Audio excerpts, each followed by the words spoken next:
What's up guys, Chiggs here from Chiggs Tech Reviews.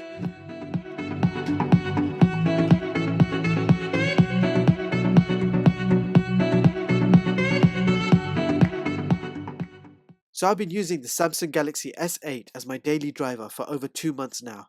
There are a lot of things that I like about this phone, and there are a few that I really don't like. So today I bring you something different, 5 things that I like about the S8 and 5 things I hate about the S8.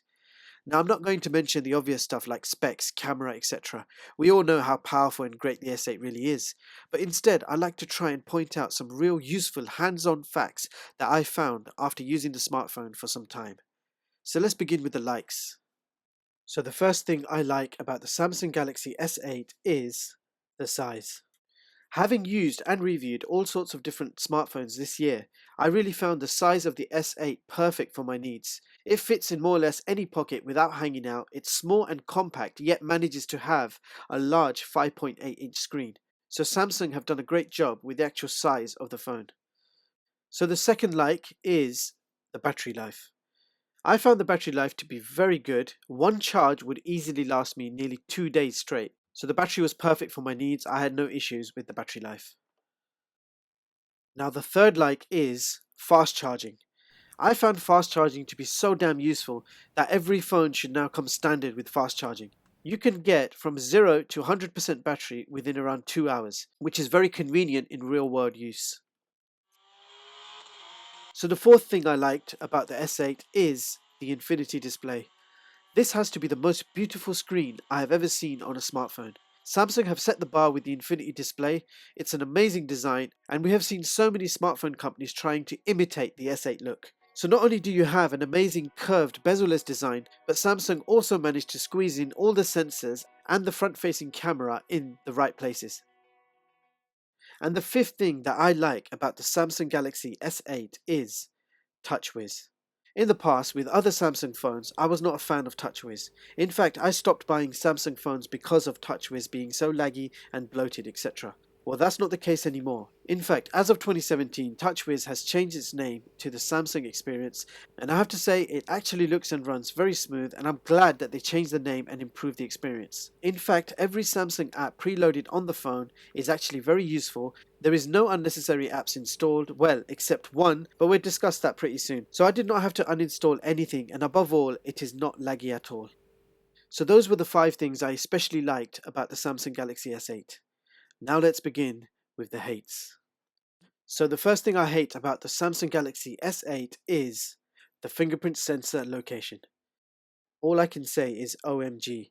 I can't tell you how much I hate the location of the fingerprint sensor. This phone is actually a masterpiece. Every single feature and detail has been so well thought out and put together. Then why is the fingerprint sensor in a location which you have to struggle to reach?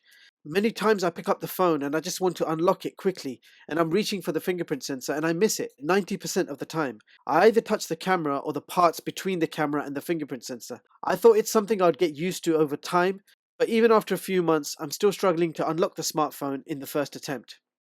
I also activated the retina and face unlocks, but they only work in decent lighting. So I am now so sick of the fingerprint sensor, I just pretend it doesn't exist, which is quite easy to do, and I unlock the phone with a 4-digit passcode. On a positive note, the fingerprint sensor itself is amazing, and it unlocks the phone in 0 point something seconds. But the issue is, it's in an awkward to reach location, and you would probably miss it most of the time. If they used the BIXBY button as the fingerprint sensor instead, then that would have been awesome. Now the second thing I hate about the S8 is BIXBY. I don't actually hate BIXBY itself, as it's quite a well-designed digital assistant. However, I don't think BIXBY should be there on the far left of the screen, as I find that more often than not I accidentally swipe too far to the left and it opens a BIXBY page and starts wasting data loading unnecessary stuff. BIXBY should have been more like Siri, which you can access when you need it instead of accidentally accessing it. So the third thing I hate about the S8 is the BIXBY button. So you have a dedicated BIXBY button as well. I access BIXBY by accident nearly every time I pick the phone up. So you actually begin to hate BIXBY, when in fact BIXBY is a very well made, intuitive personal assistant.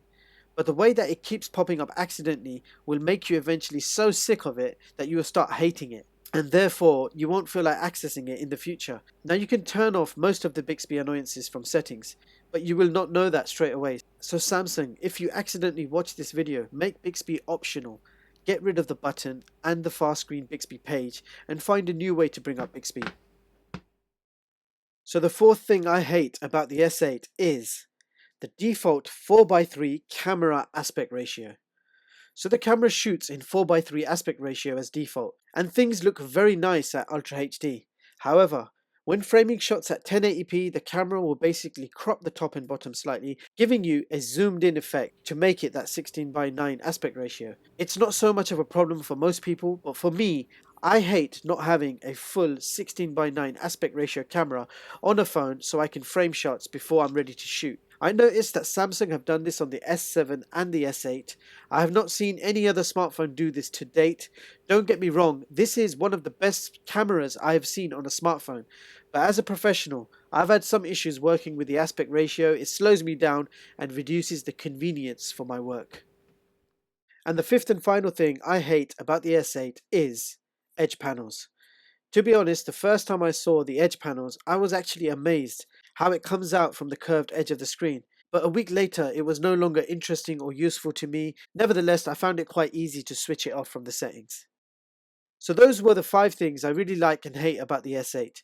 These are my experiences after using the handset as my daily driver for over 2 months. Of course, you have one of the best cameras on a smartphone, a headphone jack, USB-C, Snapdragon 835, Gorilla Glass 5, and a very high screen quality with a pixel density of over 500. It's simply an incredible device. If you'd like to see more videos like this, then hit the like button and don't forget to subscribe and turn on notifications so you'll be notified when I drop a video. That's all for this video. Thank you so much for watching, and I hope you all have a brilliant day. See you in the next one, guys.